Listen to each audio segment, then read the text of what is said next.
Кутың айып sayın бірге бір любой аспектте кутың айыр жүрем. Иә, достар, төбелес арнасы сол баяғыдай қызыққа толы. Ануарбек мотиватор Мұхит Амантаевқа шапалағын жегізіп, оған қоса тейкдаун жасап құлатып үлгерді. Ануарбек неге бұлай атылып жатқанын білмесеңіздер, кезінде Мұхит Ануарбекке нежданкадан шапалақ жегізген болатын. Соның өшін Ануарбек алып қалды. Бастан аяғына дейін тізбектеп айтып беремін. Сіздермен төбелес арнасы арнаға тіркелуді ұмытпаңыздар. Біз бастаймыз. Че, бастаймыз да? Недовольны қарадың. Не, амандаспайсың. Сен амандаспайсың.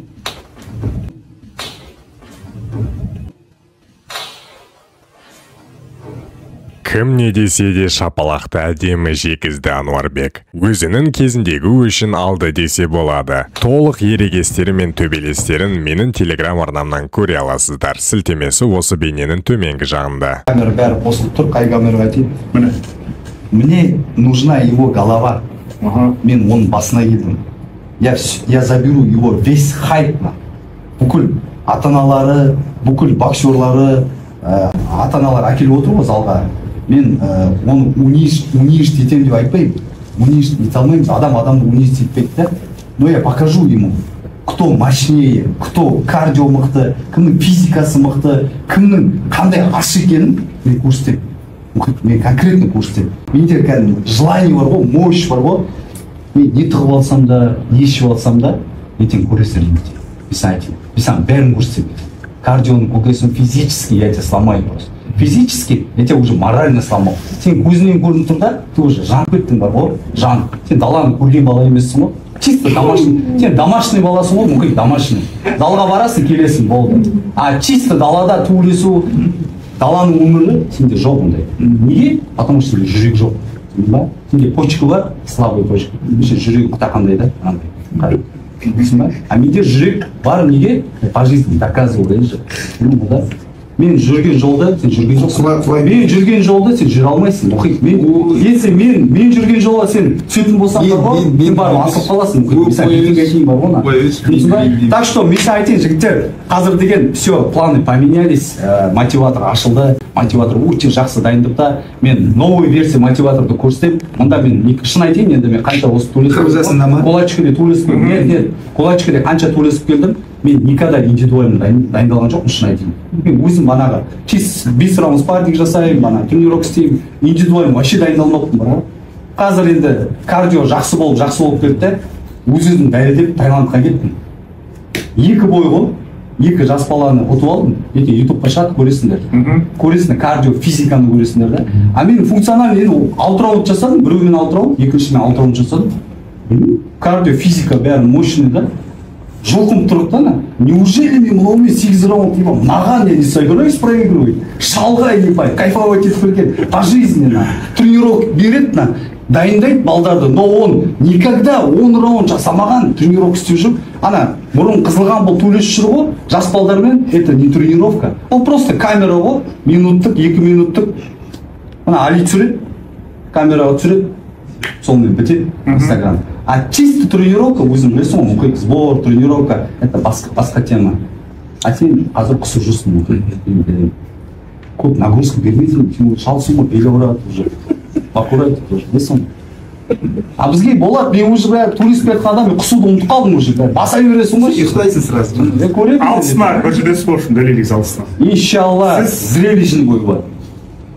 Да, ана сабылай берсін. Арық сөйлеп, семіз шыққыңыз келеді. Сөзден емес, іспен дәлелдейміз. Бұйырса 6 маусым көресіңдер ғой.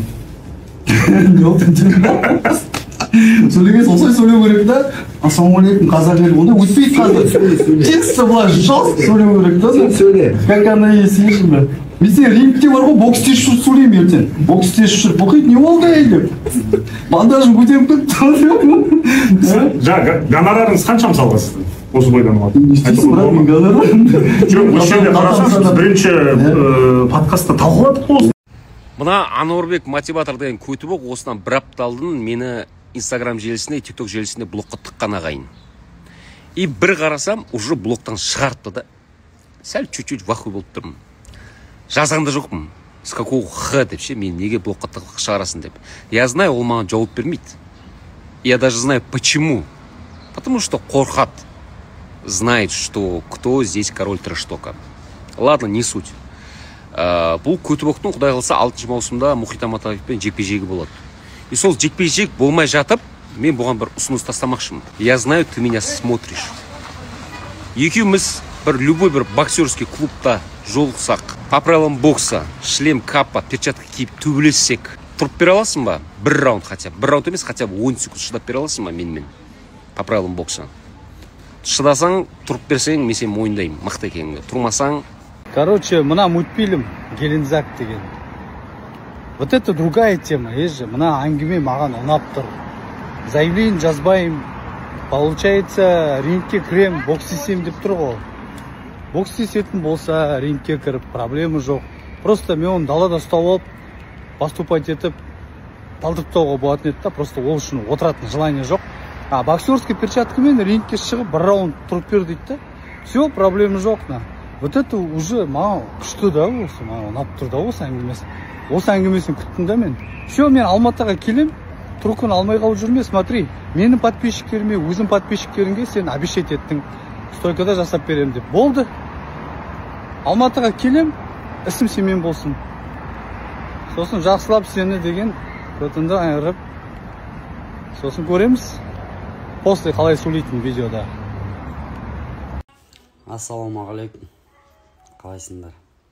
Hello my friend. How are you, bro? What are you doing? What are you doing, my brother? Уалейкум ассалам, шүкір, жақсы, Нұрмұхамед Палуан. Өзің қалайсың? Thank you, bro, thank you. I'm lying, bro. Разына раз ба? Білмеймін, ойланып көрейін. I'm at home. Реванш. Бұйыртса. Nothing, I'm shying. Байримға бұйыртса жол түссе барамыз Алла қаласа.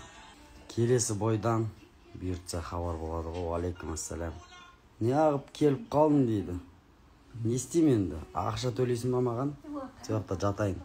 Нұржан ба? Нұржан сұрағы ғой. Кімге? Бауырдаршы? Жай сөйлендір, бауырлар.